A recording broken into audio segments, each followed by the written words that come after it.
Hi people. ಮೊನ್ನೆಯಿಂದ ಸುಮಾರು ಈ KPSC protest ಆದಾಗಿಂದ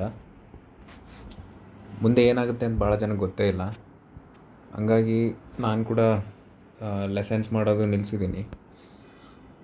ಒಂದಂತೂ ಸತ್ಯ, KPSC 1:15 ಏನಿದೆ, ಈ ರೇಷ್ಯೋ ಕಂಟಿನ್ಯೂ ಮಾಡೋದು ಇಲ್ಲ ಅಂತ ಅನಿಸುತ್ತೆ. ನಮಗಿನ್ನು ಉಳಿದಿರೋದು ಆಪ್ಷನ್ ಏನಿರೋದು 1:30, ಆಲ್ಮೋಸ್ಟ್ 30ಗಾದರೂ ಒಪ್ತಾರೆ, ಅಕ್ಸೆಪ್ಟೆನ್ಸ್ ಬರುತ್ತೆ ಒಂದು ಲೆಕ್ಕಕ್ಕೆ. ಇಲ್ಲ ಅಂದರೆ ರೀನೋಟಿಫಿಕೇಷನ್ ಮಾಡಬೇಕು ಅಂತ ಡಿಮ್ಯಾಂಡು ಯಾರು ಆಕ್ಸಾದವ್ರದ್ದು ಪ್ಲಸ್ಸು ಸ್ಟೂಡೆಂಟ್ಸ್ದು. ಹಂಗಾದರೆ ಮಾತ್ರ ನ್ಯಾಯ. ಇಲ್ಲಿ ನ್ಯಾಯ ಅನ್ನೋದು ಸಬ್ಜೆಕ್ಟಿವ್ ಆಗಿದೆ. ಮೊದಲು ಸ್ಟೂಡೆಂಟ್ಸ್ಗೆ ಫೇಲ್ ಆದವರು ಸ್ಪೆಷಲಿ ರೀನೋಟಿಫಿಕೇಷನ್ ಮಾಡಬೇಕು ಅಂತ, ಮತ್ತು ಮಿಡ್ಲಲ್ಲಿ ಸ್ವಲ್ಪ 1, 2, 3, 4, 5 ಮಾರ್ಕ್ಸಲ್ಲಿ ಹೋಗಿರೋರಿಗೆ ರೇಷ್ಯೋ ಜಾಸ್ತಿ ಮಾಡಿದರೆ ಸಾಕು ಅಂತ, ರೇಷ್ಯೋ ಜಾಸ್ತಿ ಮಾಡಲಿ ಅಂತ. ಇನ್ನು ಪಾಪ ಪಾಸ್ ಆದವ್ರಿಗೆ ಸುಮಾರು 5,500 ಜನ ಪಾಸ್ ಆಗಿದ್ದಾರೆ. ಅವ್ರಿಗೆ ರೇಷ್ಯೋ ಆಪ್ಷನಲ್ಲೇ ಹೋಗಲಿ ಅಂತಲೇ ಇವ್ರಿಗೂ ಆಸೆ ಇರೋದು. ರೀನೋಟಿಫಿಕೇಷನಲ್ಲಿ ಮತ್ತೆ ಏನಾಗುತ್ತೋ ಹೇಳಕ್ಕೆ ಬರೋದಿಲ್ಲ. ಹಾಗಾಗಿ ಇಲ್ಲಿ ಈಗ ಫೇಲ್ ಆದವರು ಪ್ರತಿ ಯಾವುದೇ ಎಕ್ಸಾಮ್ ಮಾಡಲಿ ಮತ್ತೆ ಫೇಲ್ ಆದವ್ರು ತುಂಬ ಇದ್ದೇ ಇರ್ತಾರೆ. 95,000 ಜನ ಫೇಲ್ ಆದವರೇ, 90,000 ಜನ ಫೇಲ್ ಆದವರೇ ಇರೋದು. ಈಗ ಪ್ರತಿ ಎಕ್ಸಾಮಲ್ಲೂ ಫೇಲ್ ಆದವರು ಜಾಸ್ತಿ ಇದ್ದಾರೆ ಅಂತ ಅವ್ರ ವಾಯ್ಸ್ಗೆ ಸ್ಟ್ರೆಂತ್ ಬರುತ್ತೆ. ಬಟ್ ಮೋಸ್ಟ್ ಪ್ರಾಬಲಿ ರೇಷ್ಯೋ ಜಾಸ್ತಿ ಮಾಡೋದ್ರಿಂದ ಈ ಸಮಸ್ಯೆಗೆ ಎಲ್ಲರಿಗೂ ನ್ಯಾಯ ಸಿಕ್ಕಂಗಾಗುತ್ತೆ, ಮತ್ತು ಸ್ವಲ್ಪ ಮಟ್ಟಿಗೆ ಆಕ್ಸೆಪ್ಟೆನ್ಸು ಬರುತ್ತೆ. ಓಕೆ, ಇಲ್ಲ ಸೆಕೆಂಡ್ ಎಕ್ಸಾಮ್ ಏನಾದರೂ ಮಾಡಿದರೆ, ಆಪ್ಷನ್ ಇಟ್ಕೊಂಡ್ರೆ, ದಯವಿಟ್ಟು 1:15 ಸೆಲೆಕ್ಟ್ ಆದವ್ರನ್ನ ಮತ್ತೆ ಬರೆಸ್ಬೇಡಿ, ಮತ್ತೆ ಬರೆಸೋದು ಬೇಡ. ಏನೇ ಮಾಡೋಂಗಿದ್ರು ಅಕಸ್ಮಾತ್ ಮತ್ತೆ 1:15 ರೇಷ್ಯೋದಲ್ಲಿ ಎಕ್ಸಾಮ್ ಮಾಡೋಂಗಿದ್ರೆ ಮೊದಲೇ ಪಾಸ್ ಆದವ್ರಿಗೆ ಆಪ್ಷನ್ ಇಡಿ. ಬೇಕಿದ್ದರೆ ಬರೀಲಿ, ಇಲ್ಲ ಬರೆಯೋದೇ ಬೇಡ. ಪಾಸ್ ಆಗಿರೋರು ಮತ್ತೆ ಬರೆಯೋದು ಬೇಡ. ಇವರೆಲ್ಲ ಬಿಟ್ಟು ಉಳಿದವರು ಬರೆಸೋದು ಒಳ್ಳೆಯದು. ಇದು ಒಂದು ಒಪಿನಿಯನ್ ಅಷ್ಟೆ. ಅಕಸ್ಮಾತ್ ಎಕ್ಸಾಮ್ ಮಾಡಿಸಿದರೆ ಪಾಪ 5,500 ಜನ ಪಾಸ್ ಆಗಿದ್ದಾರೆ. That too they have proven for second time, right? ಫಸ್ಟ್ಗೆ ಪಾಸ್ ಆಗ್ತಿದ್ರು, second time I know so many friends who were able to pass in the first exam, second exam. ಮತ್ತು ನೀವು ಥರ್ಡಲ್ಲೂ ಅವ್ರದ್ದು ಪೇಷನ್ಸ್ ಟೆಸ್ಟ್ ಮಾಡೋಕ್ಕೆ ಪಾಪ ಅವರು ಎಷ್ಟೊಂದು ಓದಬೇಕು. ಸೊ ಅದಕ್ಕೆ ಅಕಸ್ಮಾತ್ ಎಕ್ಸಾಮ್ ಮಾಡಿದ್ರೆ 1:15 ಪಾಸ್ ಆದವ್ರನ್ನ ಬಿಟ್ಬಿಡೋದು. ಇವ್ರನ್ನ ಕೊನೆಗೆ ಇವ್ರ ಜೊತೆಗೆ 1:15 ಸೆಕೆಂಡ್ ಎಕ್ಸಾಮ್, ಥರ್ಡ್ ಎಕ್ಸಾಮಲ್ಲಿ ಯಾರು ಪಾಸ್ ಆಗಿರ್ತಾರೋ ಸೊ ಅಲ್ಲಿಗೆ 5,500 ಜನ, ಇಲ್ಲೊಂದು 5,500 ಜನ ಎಲ್ಲ ಸೇರಿ 11,000 ಜನ ಮೇನ್ಸಿಗೆ ಬರೀಲಿಕ್ಕೆ ಬಿಡಿ. ಇಲ್ಲಿಗೆ ಇದು ಒಂದು ಸೊಲ್ಯೂಷನ್ನು. ಸೆಕೆಂಡ್ ಸೊಲ್ಯೂಷನ್ ನನ್ನ ಪ್ರಕಾರ ಬೆಸ್ಟ್ ಅಂದರೆ ರೇಷ್ಯೋ ಜಾಸ್ತಿ ಮಾಡಿ, 1:30ವರೆಗೂ. ಇದು ಮಿನಿಮಮ್. ಇದು ನೀವು ಯಾಕೆ ರೀನೋಟಿಫೈ ಮಾಡಬಾರ್ದು ಅಂದರೆ, ಕನ್ನಡ ಈ KPSC ಜಾಬ್ಸ್ ಏನಿದಾವಲ್ಲ, ಇವು ಎಕನಾಮಿಕ್ ಡೆವಲಪ್ಮೆಂಟ್ ಪ್ರೋಗ್ರಾಮ್ಸ್ ಅಲ್ಲ, ಆಯಿತಾ? ಇದು ಗೌರ್ಮೆಂಟ್ ಎಫಿಷಿಯನ್ಸಿ ಮತ್ತು ಎಫಿಷಿಯನ್ಸಿ ಬರೋದು ಅಕ್ಯುರಸಿ ಮೇಲೆ, ಅಕ್ಯುರಸಿ ಬರೋದು ನಾಲೆಡ್ಜ್ ಮೇಲೆ. ನೀವು ಈಗ let us be practical. Kannada administrative ಭಾಷೆ ಎಷ್ಟೇ ಅಂತ ಅಂದ್ಕೊಂಡ್ರೂ ಕೂಡ ಈ KS ಆಫೀಸರ್ಸು ತಮ್ಮ ಡಿಪಾರ್ಟ್ಮೆಂಟನ್ನ ಕೋರ್ಟ್ಸಲ್ಲಿ ರೆಪ್ರೆಸೆಂಟ್ ಮಾಡಬೇಕಾಗುತ್ತೆ ಒಂದೊಂದು ಸಾರಿ. ಸೊ ಈ ಕೋರ್ಟ್ ಲ್ಯಾಂಗ್ವೇಜ್ ಕಂಪ್ಲೀಟ್ ಕನ್ನಡ ಇರೋದಿಲ್ಲ. ಇನ್ಫ್ಯಾಕ್ಟ್ ಇಂಗ್ಲೀಷ್ ಕನ್ನಡ ಇರೋದೇ ಇಲ್ಲ, ಇಂಗ್ಲೀಷಲ್ಲೇ ಇರುತ್ತೆ ತುಂಬ ಹೈಕೋರ್ಟ್ಸಲ್ಲಿ. High courts language of high court and supreme court is English, primarily English. So ನೀವು ಪ್ಯೂರ್ ಕನ್ನಡ ಬೇಕು, ಅಸಲು ಇಂಗ್ಲೀಷ್ ನಾಲೆಡ್ಜೇ ಇಲ್ಲ ಅಂದರೆ ಇನ್ಎಫಿಷಿಯನ್ಸಿಗೆ ದಾರಿ ಮಾಡಿಕೊಡುತ್ತೆ ಮತ್ತು ಬ್ಯೂರೋಕ್ರಾಟಿಕ್ ಹಿಂಡ್ರೆನ್ಸಸ್ ಬರುತ್ತೆ. ಸೊ ಹಂಗಾಗಿ ದ ಬೆಸ್ಟ್ ಸೊಲ್ಯೂಷನ್ ಈಸ್ 1:30.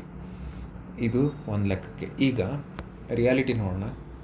ಇಲ್ಲಿ ಪರ್ಸ್ನಲ್ ಇಂಟ್ರೆಸ್ಟ್ ಸ್ವಲ್ಪ ನೋಡಬೇಕಾಗುತ್ತೆ. Mainly KPSC is the students is the centre for everything. Okay, ಈಗ ಸ್ಟೂಡೆಂಟ್ಸ್ಗೆ ಇವರ ಭವಿಷ್ಯ ಸಂಘಟನೆಗಳು, ಲೆಟ್ಸ್ ಕನ್ನಡದಲ್ಲೇ ಬರೆಯೋಣ. ಸಂಘಟನೆಗಳು, ಎರಡನೇದು ಮುಖ್ಯಮಂತ್ರಿಗಳು ಇಲ್ಲ ಸರ್ಕಾರ, ಮೂರನೇದು KPSC ಇಂಥ ದೈನಂದಿನ ಸ್ಥಿತಿ ತಂದಿರೋದು ಕಾರಣ ಮೇನ್ ಇವರೇ. ಇನ್ನು ನಾಲ್ಕನೇದು ವಿದ್ಯಾರ್ಥಿ ಸಂಘಟನೆಗಳು,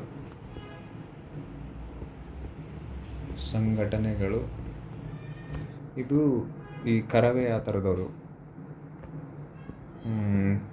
ಇನ್ನೊಂದು ಪಾಸ್ ಆದವರು. ಇಲ್ಲಿ KPSCಗೆ ಇನ್ನೊಂದು KAT, okay, Karnataka administrative tribunal. Karnataka administrative tribunal ಅಂದರೆ ಇದು ಅಡ್ಮಿನಿಸ್ಟ್ರೇಟಿವ್ ಡಿಸ್ಪ್ಯೂಟ್ಸ್ ಏನೇ ಇದ್ದರೂ ಇದು ಇವರೇ ನೋಡೋದು ಕರ್ನಾಟಕದಲ್ಲಿ. ಇದು ಇಲ್ಲಿಗೆ ಜುಡಿಷಿಯರಿ ಅಂತ ಹೇಳಿ. ಈಗ ಯಾರ್ಯಾರ ಇಂಟ್ರೆಸ್ಟ್ ಎಲ್ಲೆಲ್ಲಿ ಅಡಗಿದೆ ಅಂದರೆ, ಮುಖ್ಯಮಂತ್ರಿಗಳಿಗೆ ತಮ್ಮದೊಂದು ಸ್ಪಾಟ್ಲೆಸ್ ಲೆಗಸಿ ಬಿಟ್ಟು ಹೋಗಬೇಕು. ಓಕೆ, ಇದು ಒಂದೇ ಟರ್ಮ್ ಅವ್ರು CM ಆಗಿರ್ತಾರೆ.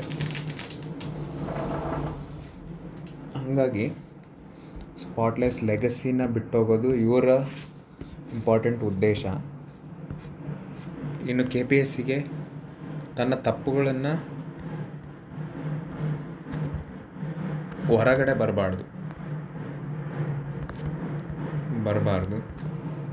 ಇನ್ನು ಪಾಸ್ ಆದವರು ಹೆಂಗಾದರೂ ಮಾಡಿ ಪ್ರಕ್ರಿಯೆ ಬೇಗ ಆಗಬೇಕು.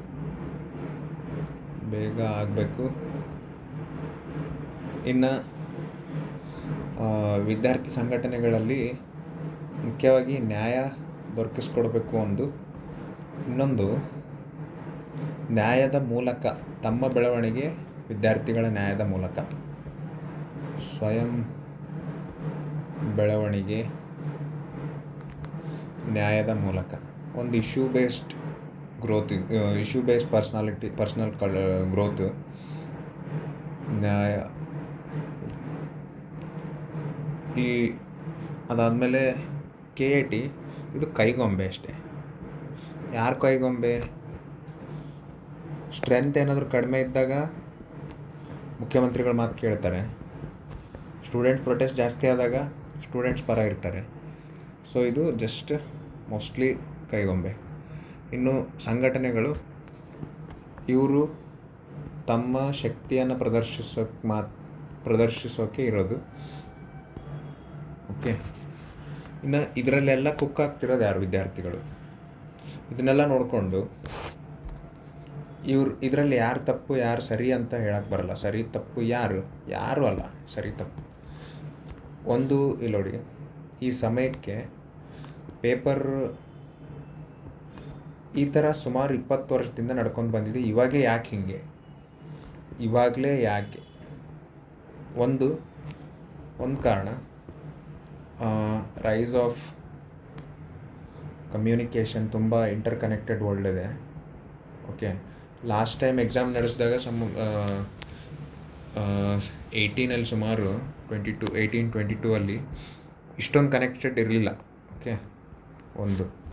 ಎರಡನೇದು, ಅಲ್ಲಿ ನೋಡ್ತಾ ಬಂದರು ಇದೆಲ್ಲ ಹೀಗೆ ಇರೋದಂತ ಸುಮ್ಮನೆ ಆದರು. ಬಟ್ ಕೆಲವರಿಗೆ ಸಿಟ್ಟಿತ್ತು. ಬಟ್ ಈಗ ಸೊ 25 ಇಟ್ ಈಸ್ ಸೋ ಭಾಳಷ್ಟು ಚೇಂಜಸ್ ಆಗಿದೆ. ಹಂಗಾಗಿ ಒಂದು rise of communication. Second, personal benefits ಇದರಿಂದ ಡಿರೈವ್ ಮಾಡಲಿಕ್ಕೆ ಕೆಲವರು ಬೆಳವಣಿಗೆ ನೋಡ್ತಾ ಇದ್ದಾರೆ. ರಾಜಕೀಯವಾಗಿ ಅಥವಾ ಸಾಮಾಜಿಕವಾಗಿ ಬೆಳವಣಿಗೆಗೆ ಒಂದು ಇಶ್ಯೂ ಬೇಕಲ್ವ, ಹಾಗಾಗಿ ಒಂದು ಪವರ್ಫುಲ್ ಇಶ್ಯೂ ಸಿಗ್ತಾ ಇದೆ. ಮೂರನೇದು, ಸ್ಟೂಡೆಂಟ್ಸ್ ಇನ್ ಇಟ್ ಸೆಲ್ಫ್ ತುಂಬ ಪವರ್ಫುಲ್. ಓಕೆ, ನೀವು ಒಂದೊಂದು ಸಾರಿ ರೈತರು ಸುಮ್ಮನೆ ಆಗ್ಬೋದು, ಇಲ್ಲ ಸಿವಿಲ್ ಸೊಸೈಟೀಸ್ ಒಂದೊಂದು ಸಾರಿ ಸುಮ್ಮನೆ ಆಗ್ಬಿಡ್ಬೋದು. ಬಟ್ ಈಗ ಸ್ಟೂಡೆಂಟ್ಸು ಮೊದಲೇ ಕರಿಯರ್ ಮಾಡ್ಕೊಳ್ಬೇಕು ಅಂತ ಇರ್ತಾರೆ. ಇನ್ನೊಂದು ಬಂದಿದ್ದು ಕೈಗೆ ಬಂದು ತುತ್ತು ಬಾಯಿಗೆ ಬರಲಿಲ್ಲ ಅನ್ನೋ ಫೀಲಿಂಗ್ ಒಂದಿರುತ್ತೆ. ಹಾಗಾಗಿ ಸೊ ಇವು 3 ಕಾರಣ ಈ ಥರ ಸಮಸ್ಯೆಗಳು ಬರ್ತಾ ಇರೋದು. ಸೊ ಇದಕ್ಕೆ ಮುಂದೆ ಏನು ಪರಿಹಾರ? 1:30 ಇದೊಂದೇ ಬೆಸ್ಟ್ ಸೊಲ್ಯೂಷನ್ ಅನಿಸುತ್ತೆ. ಆದಷ್ಟು ಬೇಗ by end of this month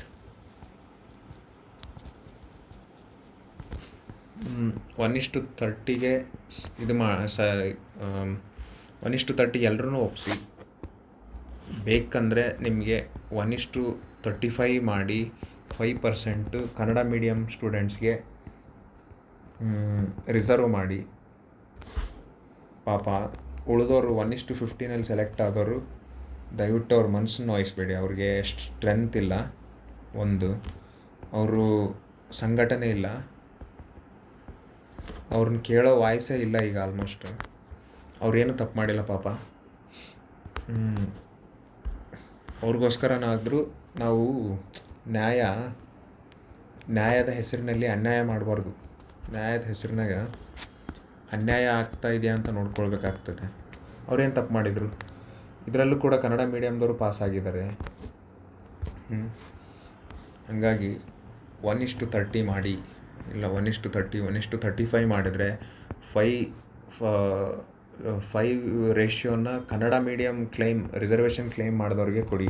Kannada ಮತ್ತು ಗ್ರಾಮೀಣ ನೀವು ಇಲ್ಲ ಬರೀ 1:20 ಮಾಡಿ ಇದರಲ್ಲಿ 5 ರೇಷಿಯೋ 5ರಷ್ಟು ಜನರ ಕನ್ನಡ ಮೀಡಿಯಮ್ನ ಕೊಡ್ತೀವಿ ಅಂದ್ರೂ ತಪ್ಪಾಗುತ್ತೆ. ಯಾಕಂದರೆ ಎಷ್ಟೊಂದು ಜನ ಗ್ರಾಮೀಣದಲ್ಲಿ ಓದಿ ಬಂದವರು ಕನ್ನಡದಲ್ಲಿ ಓದಿರಲ್ಲ. ಇಂಗ್ಲೀಷ್ ಮೀಡಿಯಮ್ ಸ್ಕೂಲಲ್ಲಿ ಓದಿರ್ತಾರೆ. ಬಟ್ ಅವರಿಗೆ so called English medium, but ಅವರಿಗೆ ಇಂಗ್ಲೀಷ್ಗಿಂತ ಕನ್ನಡನೇ ಚೆನ್ನಾಗಿ ಗೊತ್ತಿರುತ್ತೆ, ಕನ್ನಡನೇ ಕಂಫರ್ಟಬಲ್ ಇರುತ್ತೆ. ಹಾಗಾಗಿ ನೀವು ಪ್ಯೂರ್ ಕನ್ನಡ ಅಂತಲೂ ಕೊಡೋಕ್ಕೆ ಬರಲ್ಲ. 5ರಷ್ಟು ಏನಿದೆ ಇದು ಕನ್ನಡ ಮತ್ತು ಗ್ರಾಮೀಣ ಸೇರಿಸ್ಕೊಳ್ಬೋದು 1:20 ಮಾಡಿದರೆ. ಆಯಿತಾ? 1:30 ಮಾಡಿದರೆ ಎಲ್ಲರನ್ನೂ ಸೇರಿಸ್ಕೊಳ್ಳಿ. ಆಯಿತಾ?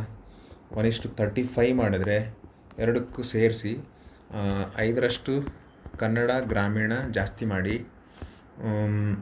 ಇನ್ನು ಉಳಿದಿದ್ದು 30ರಷ್ಟು ಉಳಿದವರು ಎಲ್ಲರನ್ನೂ. ಇಲ್ಲಿ ನ್ಯಾಯ ಬಂತು. ಅಟ್ಲೀಸ್ಟ್ ಅನ್ಯಾಯ ಆಗಬಾರ್ದು ಅಂತ ಹೇಳೋದು. ಸಪೋಸ್ ಜಾಸ್ತಿ ಹೋದ್ರೂ ಪರವಾಗಿಲ್ಲ, ಅಂಡರ್ ಡಿಸರ್ವ್ ಇದ್ದರೂ ಕೂಡ ಮೇನ್ಸ್ ಬರೀಲಿಲ್ಲ, ಮೇನ್ಸಲ್ಲೇ ಅವ್ರದ್ದು ಟ್ಯಾಲೆಂಟ್ ಗೊತ್ತಾಗಲಿ. ಇದು ನಂದೊಂದು ಸೊಲ್ಯೂಷನ್ನು. ನಿಮ್ಗೇನಾದ್ರು ಅನಿಸಿದರೆ ಕಮೆಂಟಲ್ಲಿ ತಿಳಿಸಿ. ಪ್ಲಸ್ ಯಾವುದಾದ್ರೂ ವೀಡಿಯೋ ಬೇಕಂದರೆ ಹೇಳಿ. ಅಟ್ಲೀಸ್ಟ್ ನೆಕ್ಸ್ಟ್ ರಿಸಲ್ಟ್ ಬರೋವರೆಗೂ ನಿಮ್ಗೇನಾದರೂ ಅನಿಸಿಕೆ ಇದ್ದರೆ ತಿಳಿಸಿ, ನಾನು ವೀಡಿಯೋ ಮಾಡಿ ಹಾಕ್ತೀನಿ. Okay, thank you.